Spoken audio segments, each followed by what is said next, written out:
പനമ്പള്ളി നഗറിലെ ഫ്ളാറ്റിൽ അമ്മ കൊലപ്പെടുത്തിയ നവജാത ശിശുവിന്റെ മൃതദേഹം സംസ്കരിച്ചു.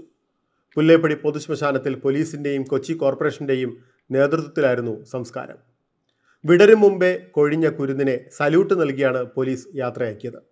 മേയർ ഉൾപ്പെടെയുള്ളവരാണ് കുഞ്ഞു ശവപേടകം ആംബുലൻസിൽ നിന്നും ശ്മശാനത്തിലേക്ക് എത്തിച്ചത്.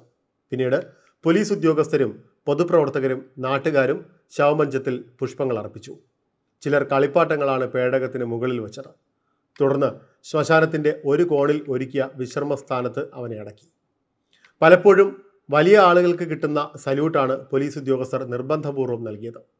സമൂഹത്തിൽ ഇപ്പോഴും നിലനിൽക്കുന്ന മൂല്യങ്ങളുടെ തെളിവാണത്.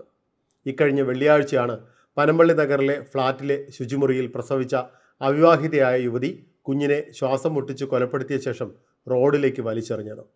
കുഞ്ഞിൻ്റെ മൃതദേഹം പോസ്റ്റ്മോർട്ടത്തിന് ശേഷം കളമശ്ശേരി മെഡിക്കൽ കോളേജ് മോർച്ചറിയിൽ സൂക്ഷിച്ചിരിക്കുകയായിരുന്നു. ആശുപത്രിയിൽ ചികിത്സയിൽ കഴിയുന്ന യുവതിയുടെ സമ്മതപത്രം വാങ്ങിയാണ് പോലീസ് മൃതദേഹം പൊതുശ്മശാനത്തിൽ സംസ്കരിച്ചത്.